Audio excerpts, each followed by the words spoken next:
আজকে এটাই ঢাকার চিত্র। পেছনে যিনি আছেন উনি আদৌ জানেন না তিনি সত্যি তেল পাবেন কিনা সামনে গিয়ে।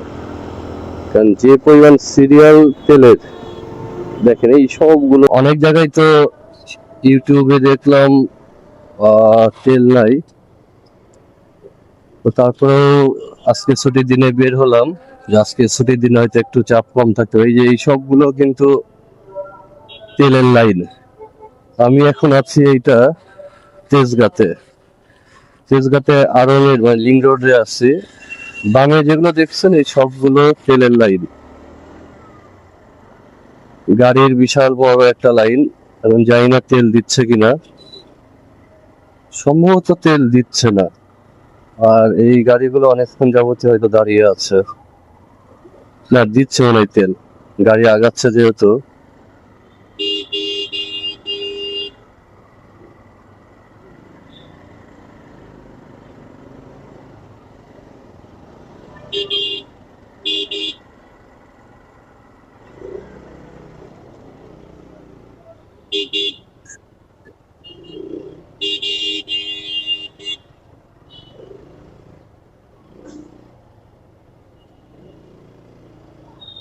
পেছনে মনে হয় বাড়ি একটা অ্যাক্সিডেন্ট করছে।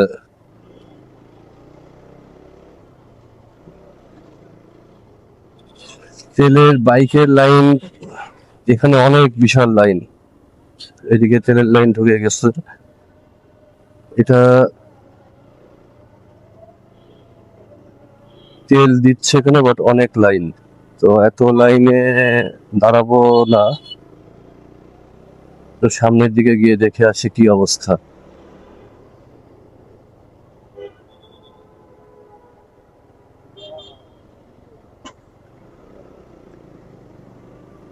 বর্তমানে রাস্তাতে অটোরিকশার চাপ বেড়ে গেছে, কারণ এখন গাড়ির সংখ্যা অনেক কম। সামনে যে গাড়িতে একটা বাইসাইকেল দেখছি, সম্ভবত উনি প্রফেশনাল সাইক্লিস্ট, যার জন্য গাড়িতে সিস্টেমটা করে নিয়েছে যে কোনো সময় চাইলে উনি সাইকেলটা যে কোনো জায়গায় নিয়ে যেতে পারে ওনার নিজস্ব গাড়িতে। তো যেটা বলছিলাম, বর্তমানে আসলে তেলের চাহিদা বাড়ার জন্য যেহেতু গাড়ি অনেক কম রাস্তায়, তো যার জন্য দেখা যাচ্ছে গাড়ির রাস্তাতে বর্তমানে অটো রিক্সার অনেক চাপ, কারণ মানুষ তো যাতায়াত করতে হবে। আর উবার পাঠাও সম্ভবত এখন তুলনামূলক একটু ভাড়া বেড়ে গেছে।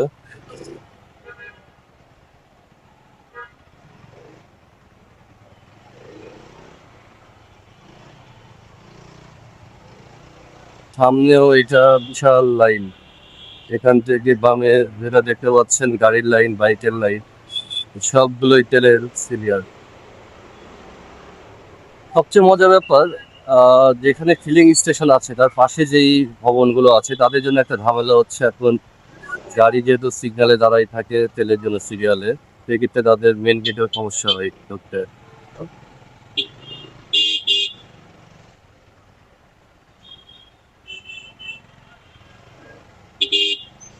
আমি অবশ্য আজকে তেল যেমন নিতে হবে এমন না, যদি ফাঁকা পাই নিব, তা নাহলে যাচ্ছে আগামী এক দুদিন পরেও নিলেও সমস্যা হবে না।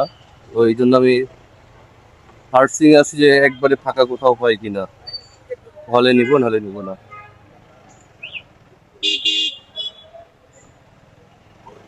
এবং এখন বর্তমানে ম্যাক্সিমাম তেল পাম্পেই একটা হট্টগোল গ্যাঞ্জাম, এটা কমন বিষয় হয়ে গিয়েছে।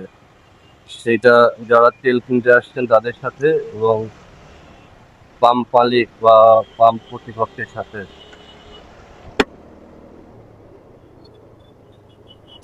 সবচেয়ে মজার ব্যাপার, যারা আমরা ঢাকাতে থাকি, ঢাকাতে যদি বেশি জ্যাম থাকে এটাতেও আমাদের খুবই অস্বস্তি লাগে, আবার জ্যাম না থাকলে অস্বস্তি লাগে। যেমন গতকালকে আমি রাতে সন্ধ্যার দিকে বের হলাম, রাস্তা একেবারে ফাঁকা। মানে ফাঁকাটা কি জন্য এটা নিয়েও সবাই চিন্তিত। এই বামে যেটা দেখছেন এটাও একটা তেল পাম্পের সিরিয়াল, বিশাল সিরিয়াল। আমি এখন মহাখালীর দিকে যাব, দেখে আসি মহাখালীর দিকে কি অবস্থা। পাশে দেখতে পাচ্ছি রয়্যাল এনফিল্ডের শোরুম। একটা নিউজ দেখছিলাম বর্তমানে তেলের ক্রাইসিসের জন্য নাকি বাইক বিক্রি অনেকটা কমে গিয়েছে। বামে যেগুলো দেখছেন এগুলো সব কিন্তু গাড়ির সিরিয়াল, মানে তেলের সিরিয়াল এখান থেকে শুরু হয়ে গিয়েছে নাবিস্কো থেকে। বামে যেগুলো দেখছেন বামে এই সবগুলো তেলের সিরিয়াল। ম্যাক্সিমাম ফিলিং স্টেশনে একই চিত্র, 1 কিলোমিটার 1.5 কিলোমিটার তেলের সিরিয়াল। তবে ঢাকা শহরে আমার কাছে যেটা মনে হয় যে অনেক ফিলিং স্টেশনে তেল নাই অথবা তেল কম দিচ্ছে, মানে আছে মানুষ চলার মতো, কিন্তু ঢাকার বাহিরে যেহেতু ফিলিং স্টেশন খুবই কম, তো সেক্ষেত্রে তাদের জন্য একটু বেশি দুর্বিষহ হয়ে গিয়েছে যারা গাড়ি নিয়ে যাতায়াত করে। দেখেন এই হচ্ছে আজকে আমাদের ঢাকার অবস্থা।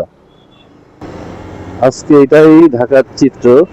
পেছনে যিনি আছেন উনি আদৌ জানেন না তিনি সত্যি তেল পাবেন কিনা সামনে গিয়ে, কারণ যে পরিমাণ সিরিয়াল তেলের, দেখেন এই সবগুলো বামে সিরিয়াল, বাইক, প্রাইভেট কার।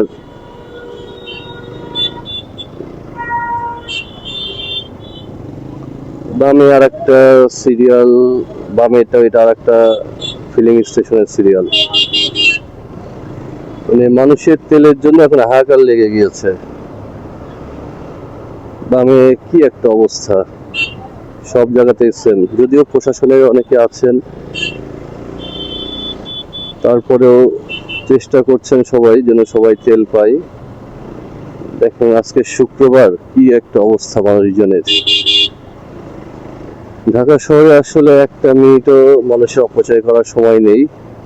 তবে বর্তমানে তেল নিয়ে যে ক্রাইসিস শুরু হয়ে গিয়েছে সেক্ষেত্রে অনেক কর্মঘণ্টা নষ্ট হচ্ছে ঢাকা শহরে মানুষের। অনেকে দেখলাম, আচ্ছা বামে এটা তেল একবারে নেই, একবার টোটাল তেল পাম্প বন্ধ করে রেখে দিয়েছে। বামের এটাও বন্ধ, 2টা তেল পাম্পই বন্ধ। আমি যেটা বলছিলাম যে ঢাকা শহরে কিছু তেল পাম্প খোলা আছে বা কিছু দিচ্ছে যেটা প্রয়োজনের থেকে খুবই অপতল।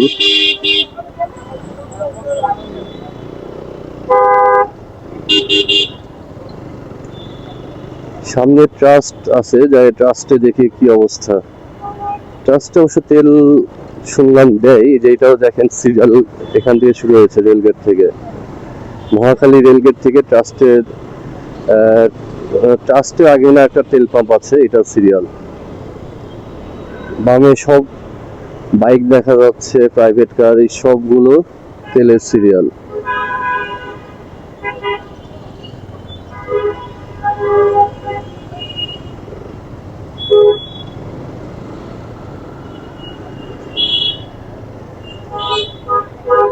বামে এটা একটা তেল পাম্প।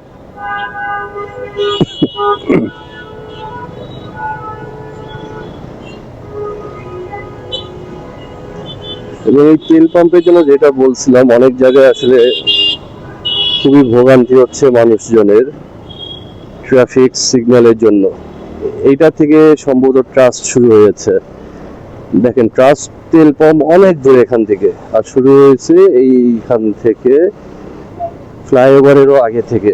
বামে যেটা দেখছেন এটা হচ্ছে ট্রাস্টের সিরিয়াল।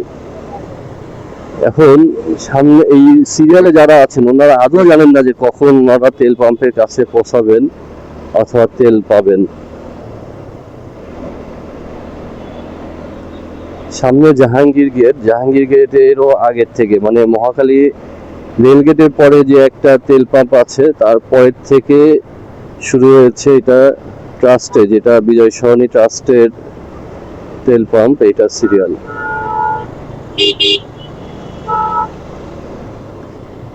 তবে বাইকাররা সম্ভবত একটু আগে পাচ্ছেন, বাইকে আসলে তুলনামূলক তেল কম লাগে বা দিচ্ছে কম, যার জন্য বাইকের হয়তো সিরিয়ালটা কম। বাট প্রাইভেট কারের সিরিয়ালটা এখন প্রচুর। মানে এখন পর্যন্ত আমি যে কয়টা তেল পাম্প দেখলাম ম্যাক্সিমামই একই অবস্থা।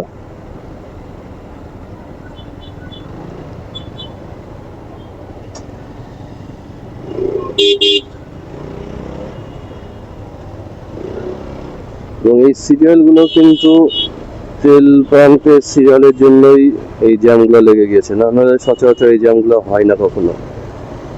আর বিশেষ করে আজকে শুক্রবার, আজকে হওয়ার কথাই না।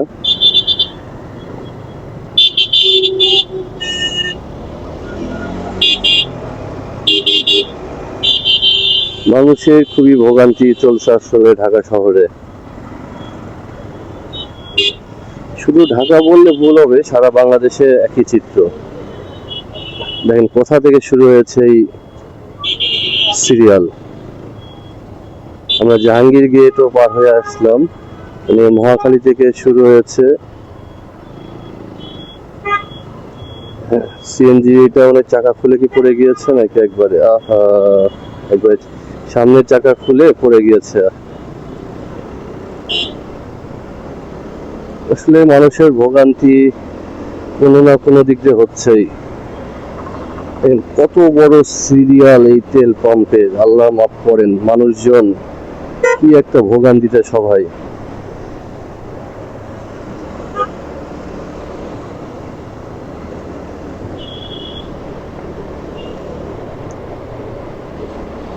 আমরা জাহাঙ্গীর গেট পার হয়ে আসলাম, সামনে প্রধানমন্ত্রীর কার্যালয়, এবং সব জায়গায় একই চিত্র। যে কয়টা তেল পাম্প দেখলাম, বাইকারদের শুরু হয়েছে এখান থেকে। দেখেন কি হাহাকার। তবে আমার যেটা মনে হয়, মানুষ এখানে যে ট্রাস্টে এত সিরিয়ালে দাঁড়িয়ে আছে, আমরা ওইদিকে মহাখালীর দিকে যেগুলো দেখে আসলাম, বা লিং রোডে ওইদিকে কিন্তু সিরিয়ালটা আরো কম ছিল আমার যতটা মনে হচ্ছে।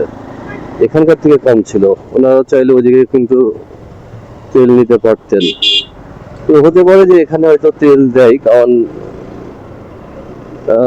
তেজগাঁ লিং রোডে ওইদিকে আমি যেটা দেখেছি যে ওখানে অনেক সময় তেল থাকে না, দেয় না, শেষ হয়ে গিয়েছে, এরকম কিছু ইস্যু থাকে।